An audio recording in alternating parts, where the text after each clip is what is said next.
It was raining that night, not the gentle kind that lulls you to sleep, but the heavy, angry kind that makes an old church roof groan like it's carrying the weight of every secret ever whispered beneath it.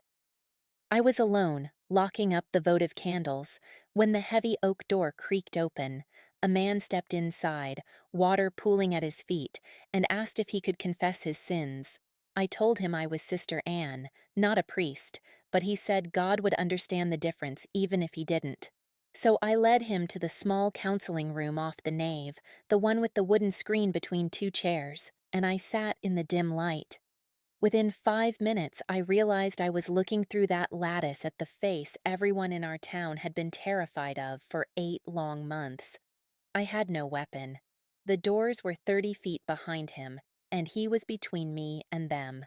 And I knew, with a certainty that turned my blood to ice, that if I made one wrong move, I would not live to see the morning. Oh, by the time I finish telling you what happened next, you will understand why the most dangerous decision I ever made wasn't trying to escape. It was pretending to know far more than I actually did, and how that single lie ended up saving lives I never even knew were at risk. To understand why I never forgot that confession, you need to know who I was before that evening changed everything. I was 43 years old, and I had spent 20 of those years as a Sister of Mercy in our small parish of St. Mary's. My life was rhythm and repetition. Morning prayers at dawn, baking bread for the homeless shelter by noon, tending the vegetable garden behind the chapel. But mostly, I listened. That was my particular gift.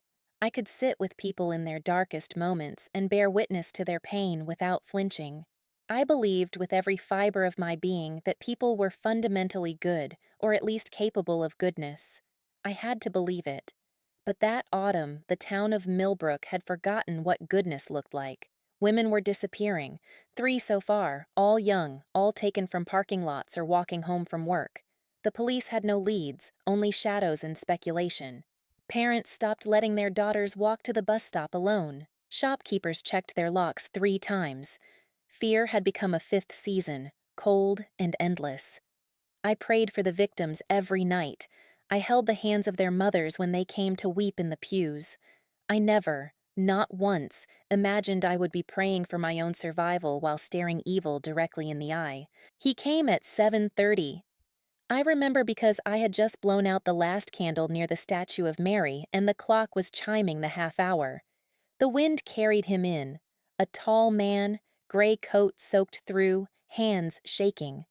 Not from the cold, I would realize later, from adrenaline, from the electric charge of someone who had committed terrible acts and was now looking for absolution, or perhaps permission, to commit more.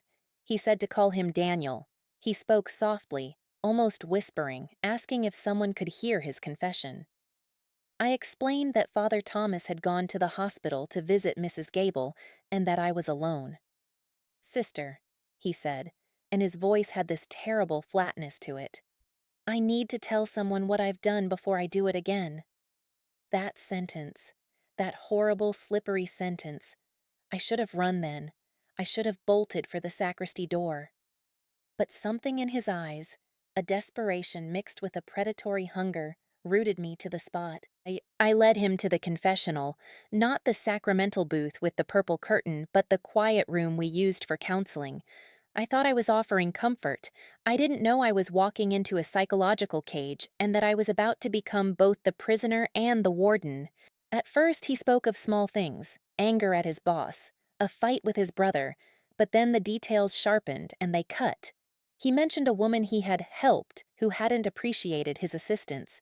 He described her scream as surprisingly high, like a violin string breaking. My skin went tight, prickling all over. The news reports, those dreaded segments we watched in the common room, had mentioned that specific detail. The violin. It hadn't been released to the public. It was the kind of detail only someone who had been there would know. I gripped my rosary so hard the beads dug into my palm, but I kept my face still. Tell me more, I said, and my voice sounded like it was coming from someone else, someone braver. And he did.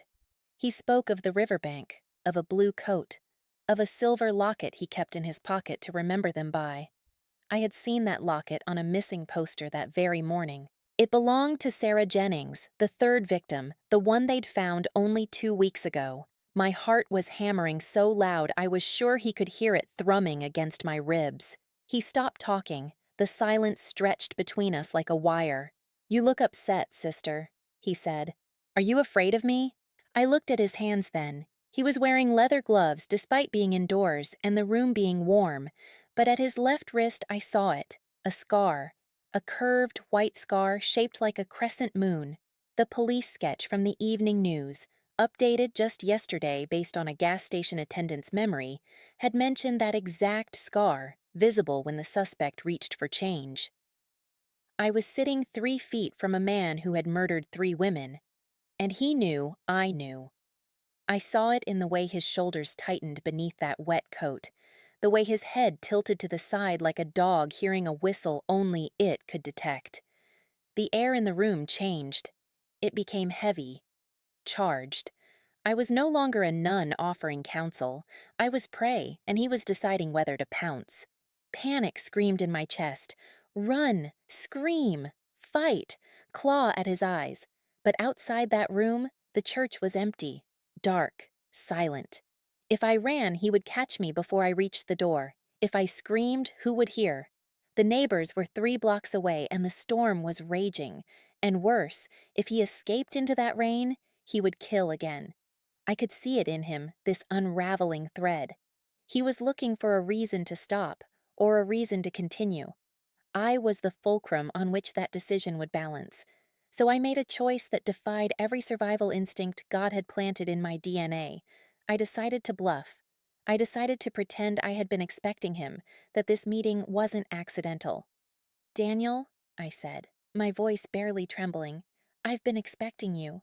The police told me you might come here. They told me about the locket, about the river, about Sarah." His eyes widened, and for a moment, confusion replaced the predatory watchfulness. I had bought seconds, maybe minutes. But now I had to fill them, or the silence would expose my lie. "You know," he whispered. It wasn't a question. It was an accusation.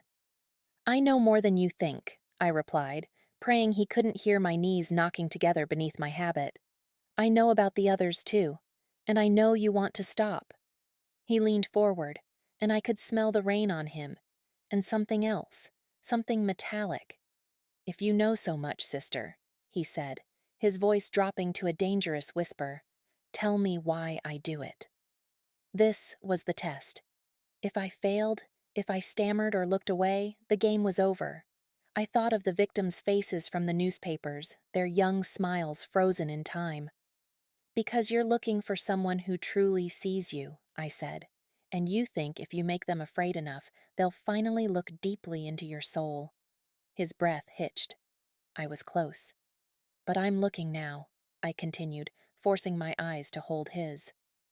"And I see a man who is tired, not evil, just tired." It was a lie. I saw evil. I saw it clearly. But it was the lie he needed to hear, the mirror he wanted. He took off his gloves slowly, revealing that scar. The locket came out of his pocket, and he set it on the ledge between us, a silver heart gleaming in the dim light. "What happens now?" he asked. I glanced at the clock on the wall. 7:55. I had asked Officer Miller to stop by at 8 o'clock to check on the church after the recent break-ins, if I could just keep him anchored for 5 more minutes. "Now," I said, my tongue dry as paper, "you tell me where the others are, so their families can rest. That's the only way this ends with peace, Daniel, not with running, with truth." He reached into his coat again, and my vision tunneled, black at the edges. But he pulled out nothing but a photograph. A girl I didn't recognize. A fourth one. "I didn't hurt them," he said, his voice cracking.